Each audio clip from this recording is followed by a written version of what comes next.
right, good afternoon, everybody. I wanted to answer this question because I think this question reflects. This is Cora again, and I don't think I have reception. I might have reception here. Let's just try and see. If not, we can go back. But if you see there, the question says, I think the majority of Mormons are good and noble people. I just dislike their false doctrines. What should I do? And there are answers there for Mormons, probably a lot of answers on Quora. But I have to tell you something. I think most Christians are good and moral people, particularly those who take their Christianity seriously. But I wouldn't say I dislike the false doctrines that they teach. I disagree with what my faith teaches to be false doctrines, and I also feel that my apologetics in my faith are the most convincing apologetics. I've studied Christian and Muslim and other apologetics of other faiths, and I find the Jewish apologetics to be the most convincing to be true. However, I also recognize that God created a world with tremendous diversity. And I don't need everyone to agree with me. I'm comfortable enough in my own skin, with my own faith, that I don't need to see things differently. And it's interesting that the person answering this here, which I'm not getting into, it says, Dave Whittle, 7th generation Latter-day Saint, descendant from polygamous pioneers. My wife was probably 7th generation Mormon until she converted to Judaism. And now her children are Jews. And she is a Jewess. And her ancestors were also the polygamous pioneers. But that's not why I'm answering this question. I think we have to look at things in a broader way. Because I think, first of all, Christians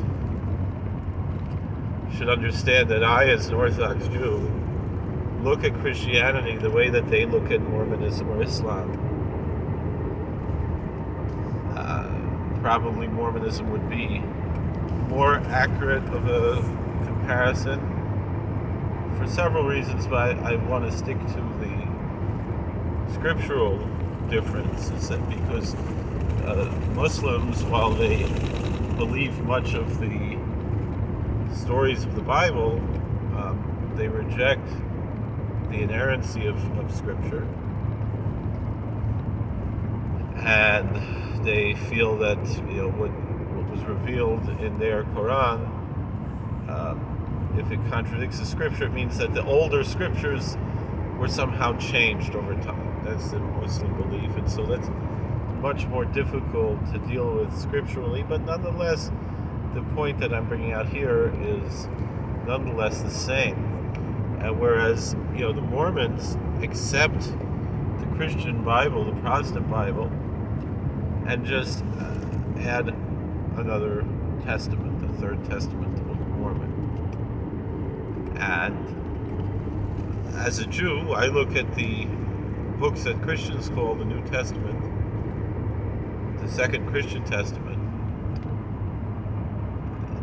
pretty much in the same way that a Christian, a non-Mormon, would look at the Book of Mormon. This doesn't belong. We don't see this as a testament. And so that's why Jews don't use the term Old Testament unless we're talking to Christians, just because it's a colloquialism. But to call it old, it's not old. It's current. It's still there.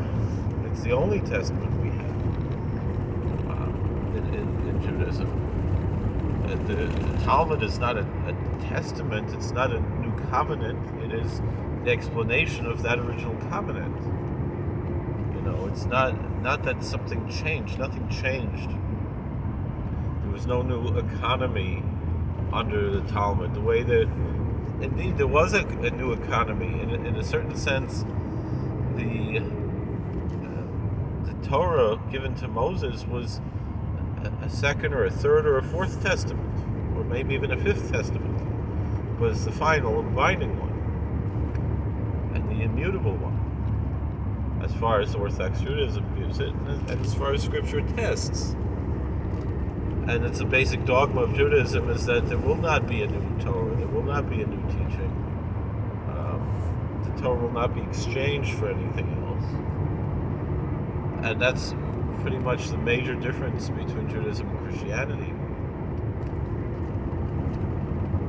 And yet this, again, this isn't Dave Whittle who was writing this. I'm not sure what the name of the author of this particular question is. Maybe you might see. I don't think it says their name of the author. But I want to turn to a radio show that I heard a number of years ago, where two Catholic priests were discussing ecumenism in Catholicism. And so a lot of people misunderstand the term ecumenical. Ecumenical doesn't mean interfaith. Ecumenical means within the same faith. That within Christianity, there are different movements, obviously, different denominations. And so you have the Catholic and the Orthodox are the older churches.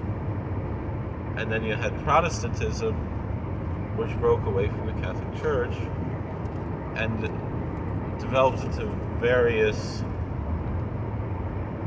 denominations. Some broke off in different times. They didn't all come directly from Lutheranism.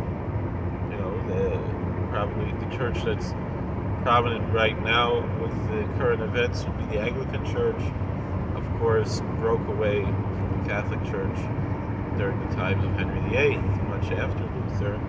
And that's a major reason why Anglicanism and Episcopalianism bears so much similarity to Catholicism in its form, even if not in its theology and in its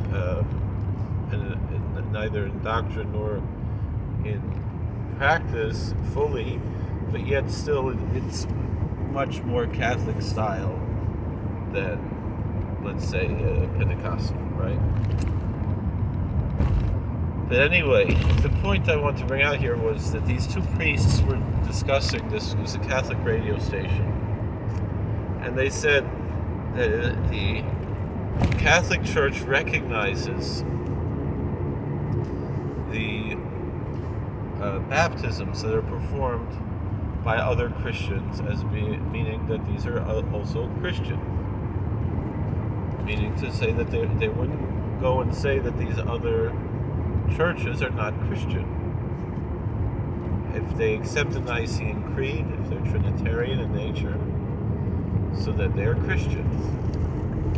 The Mormon Church and the Jehovah's Witnesses Church are non-Trinitarian.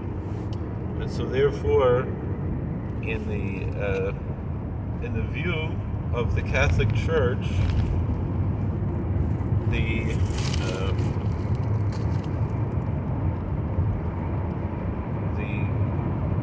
Mormon Church is not Christian. And so a Mormon baptism would not be recognized as a Christian baptism in the eyes of the Catholic Church. Because probably the main two issues is one, they have additional scripture, which is not really the end of the world for the, not sure where that's coming from. Not the end of the world. It's not someone I follow on Twitter, so I don't know why that came up. It would not be the end of the world for a Catholic because the Orthodox have more books in their Bible than the Catholics do. And then there are other Orthodox churches that have even more than the standard Russian and Greek Orthodox. Meaning you go to the Ethiopian Orthodox, they have the most books in their Bible. They have the Book of Enoch and so forth. And yet the Catholics would not say that the Ethiopian Orthodox are not Christian.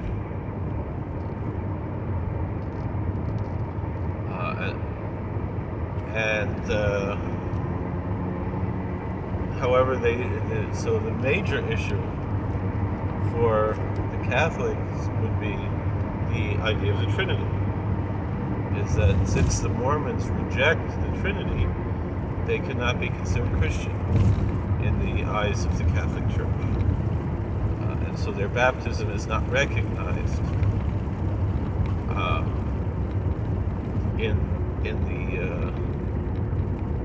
in the Catholic Church as being a valid baptism. The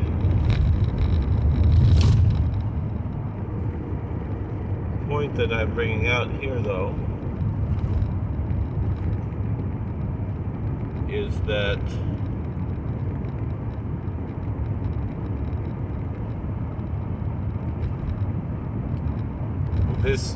these priests talking said, and despite that, just because they're not Christians doesn't mean we cannot fellowship with them. Meaning they couldn't receive communion in a Catholic church, and if a Mormon marries a Catholic, it's considered the same as if a Jew or a Muslim marries a Catholic, which is allowed in the Catholic Church, but he could not, for example, he could not have a wedding mass if a Catholic marries a non-Christian. But the Catholic Church recognizes marriage between Catholics and non-Christians, as opposed to, and Islam recognizes marriage between Muslim and non-Muslim women if they're people of the book. Judaism doesn't recognize any marriage between a Jew and a non-Jew. It's not within the scope of Orthodox or conservative Judaism, many of the traditional Jewish movements. The liberal movements, the Reform and the Reconstructionists, have deviated from the traditional teaching in that manner. But also, that's not the only issue. Is that since they reject halacha as binding, and both Orthodoxy and conservatism recognize the binding nature of Scripture, of halacha, of Jewish law, so therefore we cannot accept a non-halachic marriage. Back to what we were discussing, though, I think that's the point that we have to say. You don't have to agree with someone to think that they're good and decent. That doesn't mean that you necessarily take them to be your best friends, that you would have a full fellowship with someone of a different faith, but you can still be friends with them. And maybe close friends, and maybe best friends. I'm not saying that it's prohibited, but you can still like someone, think they're good and decent, without agreeing with their theology. And that's how I feel about Christians, and I think the Christians can learn both sides. Meaning, I remember there's one famous anti-missionary rabbi who he said that God created Mormons so Christians can know how Jews feel. But it works both ways. We can still be friends with Christians. We can still be friends with Mormons, and Christians can be friends with Mormons. But I still would agree, to a certain extent, if there's a certain communion that's within your own community, whatever community it is. Meaning the Mormons have it with other Mormons, and the Catholics have it with other Catholics more than they have it with other Christians who are not Catholics. Who are not Roman Catholics, because the Orthodox and the Episcopalian consider themselves to be Catholic. And there's what the American Catholic Church and other groups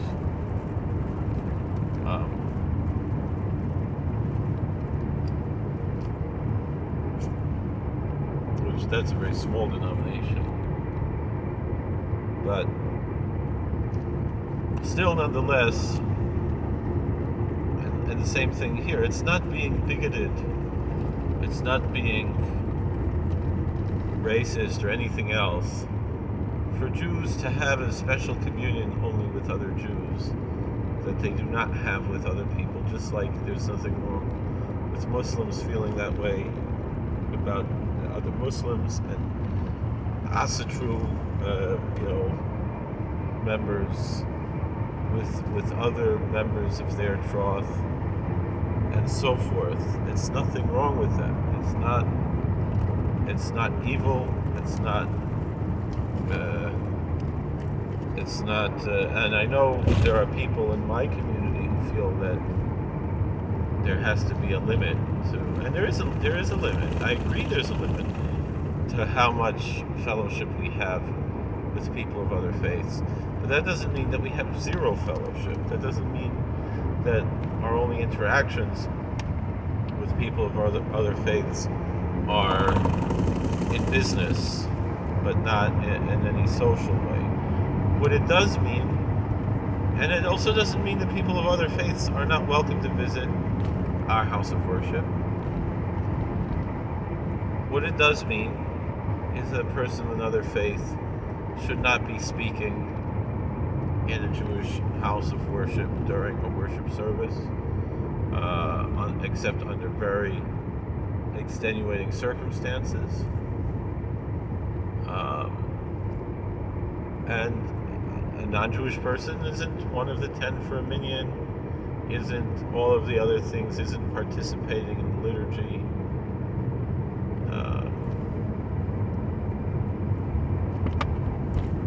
Things like that.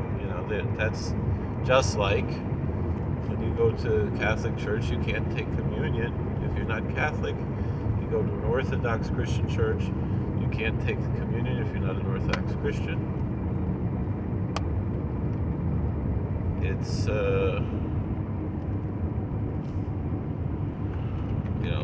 it's a much different type of a situation where you have to look at things in the big picture, that there are separations, and yet it doesn't mean, and the same thing, I know people who are members of tribal pagan groups, and they'll say, I remember, I don't know what that was,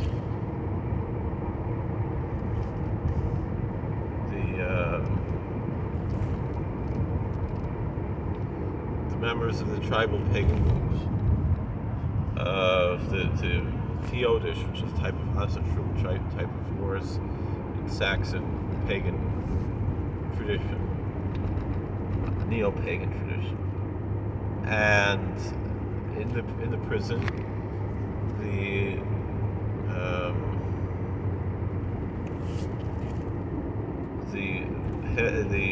Gothi from this pagan group, he said he was teaching members of the pagan community in the prison, who are not all from his ideology.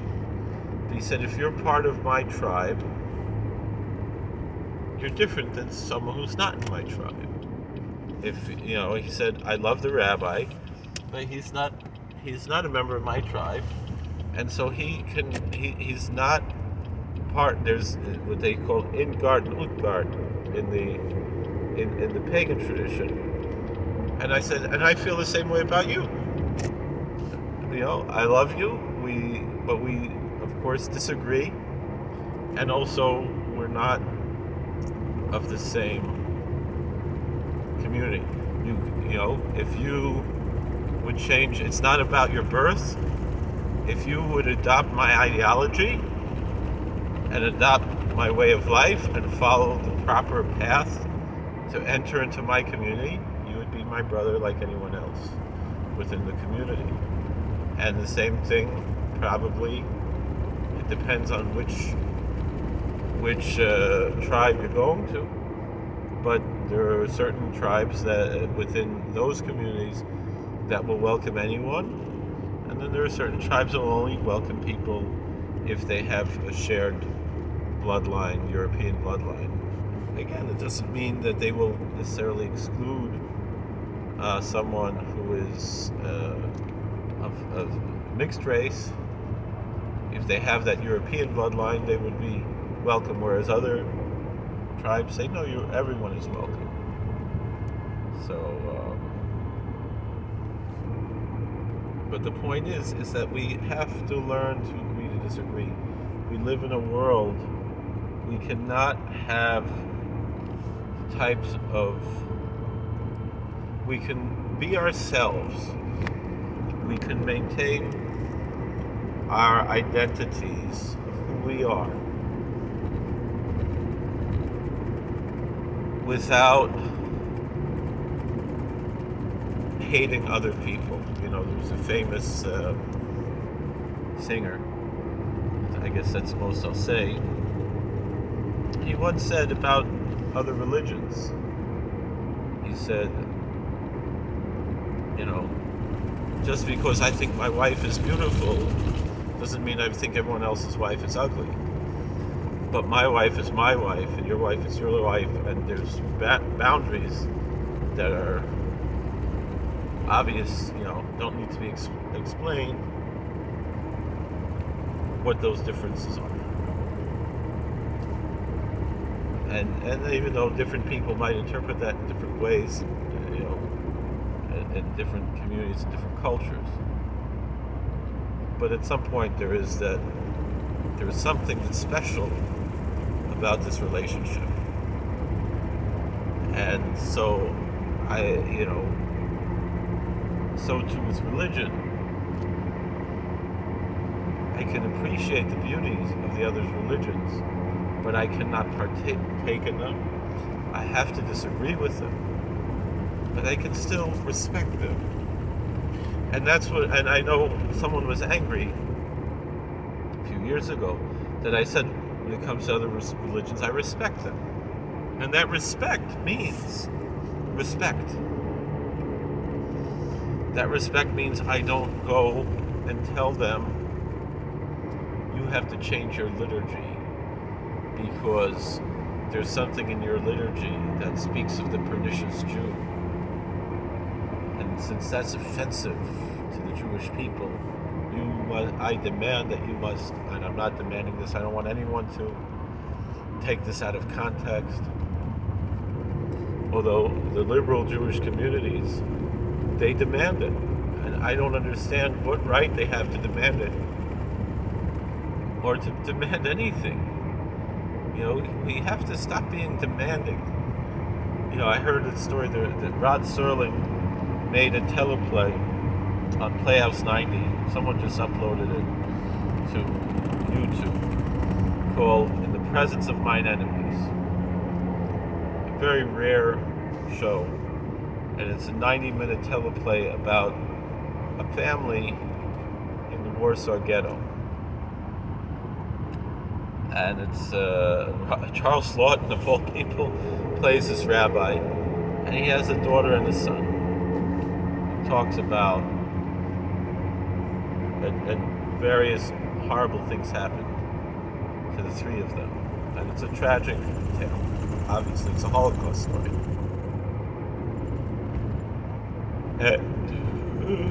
Leon Uris was famous for writing the book Exodus, and he that was later made to the movie, right? I never saw the movie, and I don't think I ever read the book either.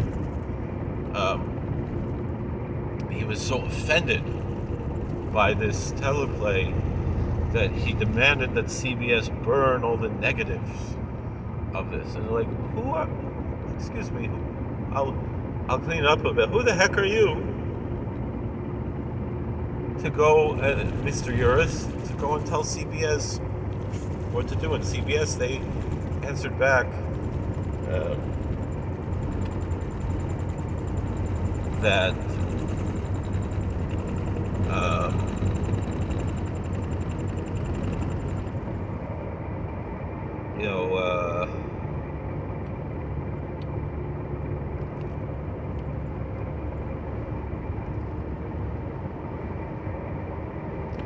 that's what the Nazis did, you know. And I watched it. I didn't really watch it that closely, to be honest, but I didn't find anything offensive. I found it to be very similar in many ways to Schindler's List. I wonder if Spielberg actually saw this and based Schindler's List from this. I only ever watched Schindler's List once, and I don't plan to watch it ever again. But nonetheless, I see some parallels there between these two stories.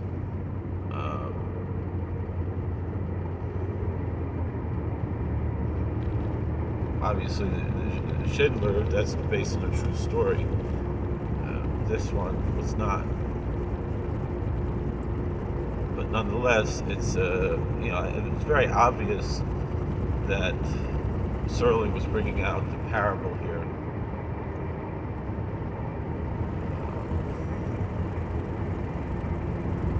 And this type of hubris that Leon Uris was saying, and the hubris of the liberal Jewish organizations to go and tell the Catholics that they have to change their liturgy because it's offensive to us, that's ridiculous. And that's what I mean I respect. Because I do respect. I do not go and tell the Catholic, you have to change your liturgy so it doesn't offend me. That's ridiculous. And the liberal Jews should be ashamed of themselves for entering into such a thing. And it was around that same time, Vatican II and everything else, that a lot of these things were happening.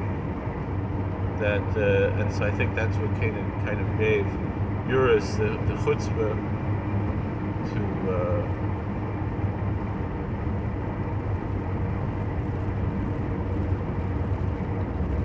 to try, to speak in this manner.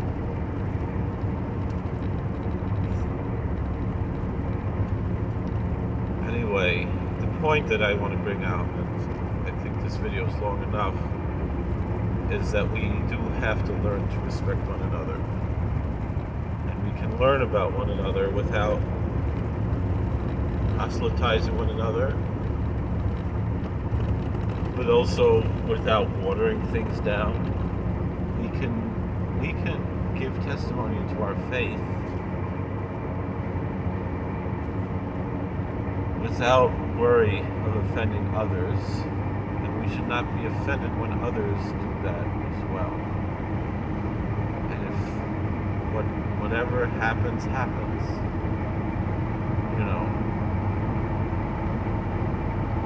I don't feel like it's my job, for example, to tell Shia LaBeouf not to convert to Catholicism after he felt inspired to do so, even though he's a Jew.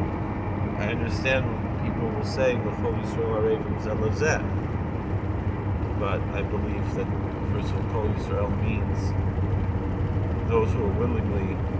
It doesn't mean accidents of birth. He's not part of the Klal Yisrael. He doesn't become a Gentile. He's still chayiv in mitzvahs because he's born a Jew. But there's nothing wrong to be a Gentile. There's something very wrong to be a Jewish apostate. That's what he is. But nonetheless, there's very little I can do. I'm kind of happy that he's not calling himself a Jew. I get very offended when the apostates and the heretics call themselves Jews. And I often say that it would be better for the world if they would convert to another religion. And so I can't be so upset about it. And also, that's what works for some people. Even though I believe it to be false, I cannot deny that that's what works for some people. It saves people's lives. So maybe it just means we're not doing our job well enough. But I think a lot of what we're not doing our job well enough is that we're being too soft. We have to have some standards within our community to say, if you do this, you're not part of our community. And I think it should be clear that atheism is worse than idolatry.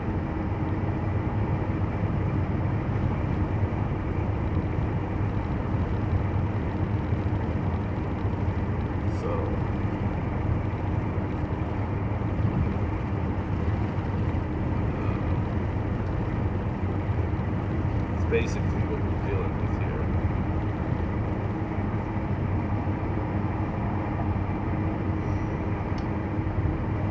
In any event,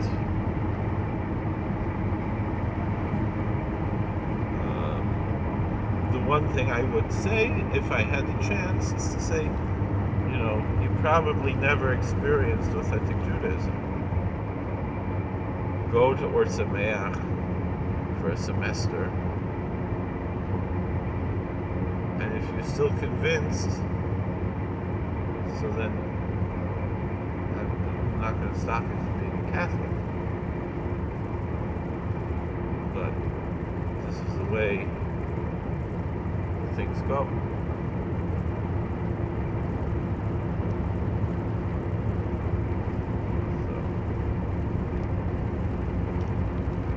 But anyway, that's the point that I'm bringing out. It should be noted also that to use that term, because there's an apt aspect to it, that Noahides are also Utgard to the Jew.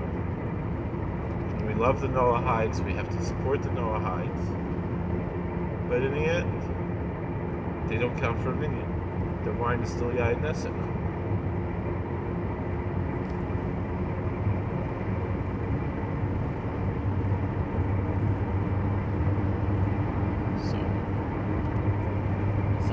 Consider.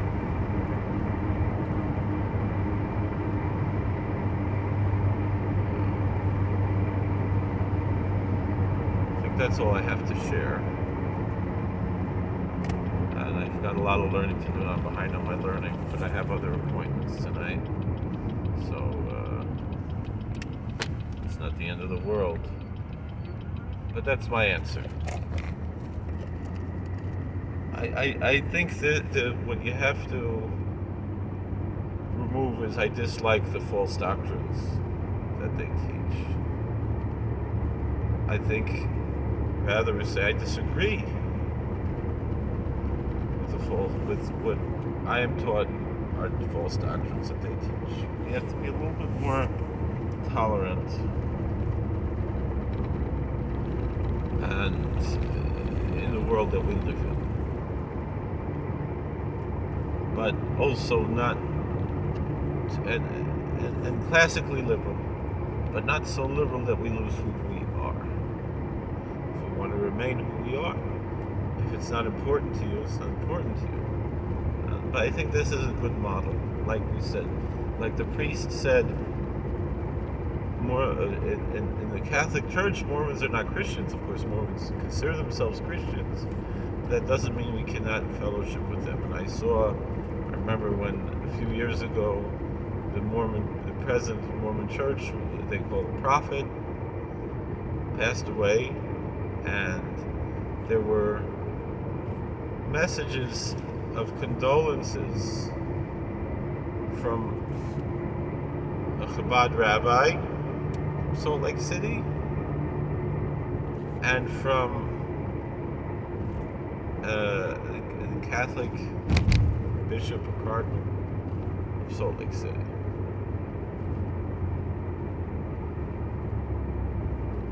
Recognizing the Mormon prophet as a spiritual leader and a person worthy of respect, a person worthy to be mourned. And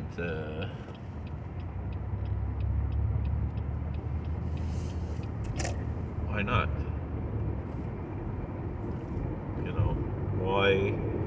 Why can't we respect each other? And maybe, alright, so maybe some of the more extremists, even in Chabad, might have been upset that Lubavitcher Shliach wrote such a thing. But I'm not. I think it's proper. I think that's the way we have to deal with things. We can't be going and we're in Gullus. We're in exile. We can't be thinking that everything is going our way. You know. And even those that do go our way, like I said, like the Noahides, are still not of our tribe. If they convert, they become part of our tribe. And there's nothing wrong one way or the other. And I'll end off with the scripture that the Navi Malachi says, that from when the sun rises to the sun sets, God's name is great among the Gentile nations. And at that time there were no Christians, there were no Muslims, there were no Mormons. If you want to say there were Muslims, the Jews were the Muslims. The Jews were the ones who were submitting to God. No Mohammedan Muslims. I know they don't like that term, but it's more descriptive and apt. And yet, that is what we've got. Is that meaning in the ancient times, there were all these pagans, and God said that His name is great among the nations.